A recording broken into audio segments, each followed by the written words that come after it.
अस्सलाम वालेकुम रहमतुल्लाह। दोस्तों, जिस औरत की दुनिया में कई शोहर हों, एक हो, दो हो, तीन हो, चार हो, तो जन्नत के अंदर वो किस शोहर के साथ रहेगी? शोहर अव्वल, शोहर दो, शोहर तीसरे, शोहर चौथे, किस शोहर के साथ रहेगी वो? आज का सवाल ये बहुत ज़्यादा अहम है। अक्सर लोगों के ज़हन में आता है, बाज़ दफ़ा ऐसा होता है कि औरत को तलाक हो जाती है, दूसरे शोहर के पास चली जाती है, और बाज़ दफ़ा औरत बेवा हो जाती है, ठीक है, वो दूसरी शादी कर लेती है। तो इस सूरत के अंदर शरीयत क्या कहती है? देखिए, अल्लाह तबारक व तआला ने औरत को, अगर वो जन्नती औरत है, तो वो औरत जन्नत में अपने शोहर के साथ होगी, और अल्लाह ताला उस औरत को जन्नत की हूरों की सरदार बनाएंगे, और ये मियाँ बीवी आपस में बेइंतहा मोहब्बत करेंगे, ठीक है। अब ये औरत अगर दो दो शोहर तीन है, तो फिर किसके साथ होगी? इसके अंदर मुख्तलिफ अक़वाल है। पहला कौल क्या है कि इस औरत को इख्तियार दिया जाएगा जिसके साथ इसका ज़्यादा मुआफ़क़त, जिससे वो ज़्यादा मोहब्बत करती थी, ज़्यादा मुआफ़क़त थी, उसके साथ वो रहेगी। एक कौल तो ये है। और बाज़ कहते हैं कि वो आखिरी शोहर के साथ रहेगी। दलील क्या है?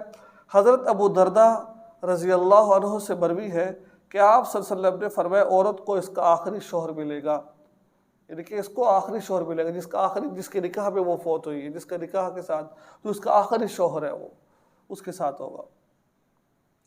नंबर 3 क्या कौल है?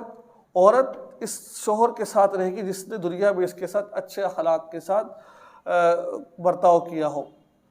वो शोहर जिसने औरत पर जुल्म किया होगा, इसको तंग किया होगा, इस औरत से महरूम रहेगा। एक सवाल जो एक सहाबिया ने अल्लाह के नबी से किया, वो सवाल क्या था? हज़रत उम्मे सलमा रज़ी अल्लाह तआला अन्हा की एक रिवायत है कि इन्होंने आप सल्लल्लाहु अलैहि वसल्लम से पूछा कि किसी के दो शोहर हो तो वो जन्नत में किसके साथ रहेगी?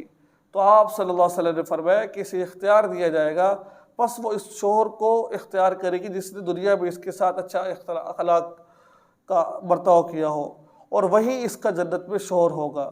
उम्मे सलमा अच्छे अखलाक वाले दुनिया और आखिरत की भलाई ले जाएंगे, यानी कि जिसका अच्छा होगा वो दुनिया में भी इस औरत के साथ निकाह करेगा, आखिरत में भी वो इस औरत को इसके साथ निकाह कर लेगा वो।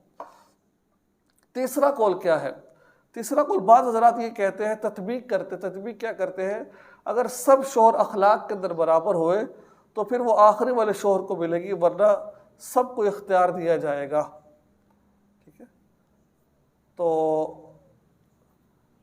ये था आज का मसला। क्या था? क्या आखिर में क्या फरमाया कि वो आखिरी शोहर को, अगर सब अखलाक में बराबर है तो आखिरी शोहर को मिलेगी, वरना इसे इख्तियार दिया जाएगा इन चारों में से, इन तीनों में से, दोनों में से, जिसको मर्जी आप पसंद कर ले आप।